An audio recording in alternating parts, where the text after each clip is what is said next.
പിതാവിന്റെയും പുത്രന്റെയും പരിശുദ്ധാത്മാവിന്റെയും നാമത്തിൽ ആമേൻ. ഈശോയിൽ സ്നേഹം നിറഞ്ഞവരെ, വിശുദ്ധ മത്തായി അറിയിച്ച സുവിശേഷം 14-ാം അധ്യായം 1 മുതൽ 12 വരെ വാക്യങ്ങളിൽ വിവരിക്കുന്ന സ്നാപക യോഹന്നാന്റെ ശിരച്ഛേദവുമായി ബന്ധപ്പെട്ട ഭാഗമാണ് ഇന്ന് സുവിശേഷത്തിലുള്ളത്.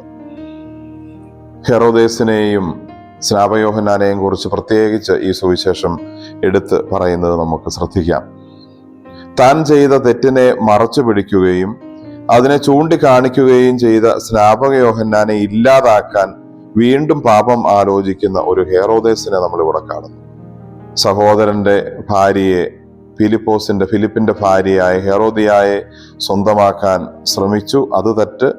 ആ തെറ്റ് ചൂണ്ടിക്കാണിച്ച് സ്നാപക യോഹന്നാനെ വധിക്കാൻ ശ്രമിച്ച് അതിനുവേണ്ടി ആലോചിച്ച് പാപം കൂട്ടുന്ന ഹെറോദേസ് എന്ന രാജാവിനെ നമ്മൾ ഒരു വശത്ത് കാണുന്നു. മറുവശത്ത് തെറ്റ് കണ്ടപ്പോൾ മുഖം നോക്കാതെ രാജാവിനോട് തന്നെ ചെന്ന് തുറന്ന് പറയുകയും അതിന്റെ പേരിൽ ഏൽക്കേണ്ടി വന്ന പീഡനങ്ങളെ ഭയപ്പെടാതിരിക്കുകയും ചെയ്യുന്ന സ്നാപക യോഹന്നാന്റെ ധൈര്യം മറുവശത്തും നമ്മൾ കാണുന്നു. ഒരാൾ ഈ ഭൂമിയിലെ ജീവൻ നിലനിർത്താൻ വേണ്ടി തന്റെ ആത്മാവിനെ നഷ്ടപ്പെടുത്തി, അത് ഹെറോദേസാണ്. ഒരാൾ ആത്മാവിനെ രക്ഷിക്കാൻ വേണ്ടി ഈ ഭൂമിയിലെ ജീവൻ നഷ്ടപ്പെടുത്താൻ തയ്യാറാകുന്നു, അത് സ്നാപക യോഹന്നാനാണ്. നമ്മുടെ ഈ ഭൂമിയിലെ ജീവിതം ആത്മാവിന്റെ രക്ഷയെ പ്രധാനമായും ലക്ഷ്യം വെച്ചുകൊണ്ട് ഉള്ളതാവണമെന്നും അതിനുവേണ്ടി ഏൽക്കേണ്ടി വരുന്ന പീഡകളെ സന്തോഷപൂർവ്വം സ്വീകരിക്കുവാൻ നമ്മൾ തയ്യാറാകണമെന്നുമാണ് ഈ രണ്ടുപേരുടെയും കാര്യം പറഞ്ഞ് ഇന്ന് സുവിശേഷം ഓർമ്മിപ്പിക്കുന്നത്. ഹെറോദേസ് തന്റെ അധികാരം ഉപയോഗിച്ച് സ്നാപകനെ ഇല്ലാതാക്കുകയും തന്റെ ജീവൻ നിലനിർത്തുകയും ചെയ്തപ്പോൾ അവൻ ദൈവത്തിന്റെ മുമ്പിൽ എന്നേക്കും മ്ലേച്ഛനായി മാറി.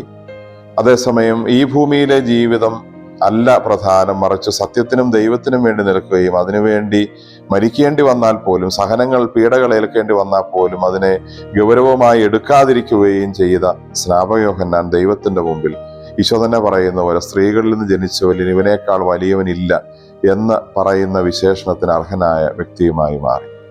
നമ്മുടെ ജീവിതത്തെ ആത്മശോധന ചെയ്യാം.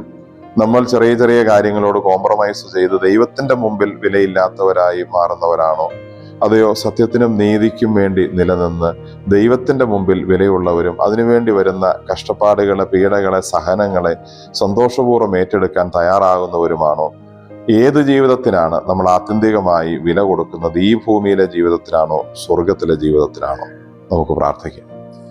കർത്താവായ ഈശോയെ, ഞങ്ങളങ്ങേ ആരാധിക്കുന്നു, സ്തുതിക്കുന്നു, നന്ദി പറയുന്നു. സ്നാപക യോഹന്നാന്റെ ധീരത നിറഞ്ഞ മാതൃക ഇന്ന് ഞങ്ങളെ ഓർമ്മിപ്പിക്കുന്നു. ഞങ്ങളുടെ നിത്യജീവൻ കാത്തു സൂക്ഷിക്കുന്നതിന് വേണ്ടി ഈ ഭൂമിയിലെ ജീവൻ നഷ്ടപ്പെടേണ്ടി വന്നാൽ പോലും, അത് മാറ്റിവെക്കേണ്ടി വന്നാൽ പോലും നിത്യജീവനെ പ്രധാനമായി കരുതേണ്ടവരാണെന്ന്, ഞങ്ങളുടെ ജീവിതത്തിൽ ഏൽക്കേണ്ടി വരുന്ന പീഡകളെ, അപമാനങ്ങളെ, സഹനങ്ങളെ ഒക്കെ നിത്യജീവന്റെ വെളിച്ചത്തിൽ കാണുവാനും അതിൽ ഞങ്ങൾക്ക് ആശ്വസിക്കുവാനും നിത്യജീവന് വേണ്ടി ഞങ്ങളുടെ ജീവിതത്തിന്റെ ഓരോ നിമിഷവും ഒരുങ്ങുവാനും ഞങ്ങളെ സഹായിക്കണമേ.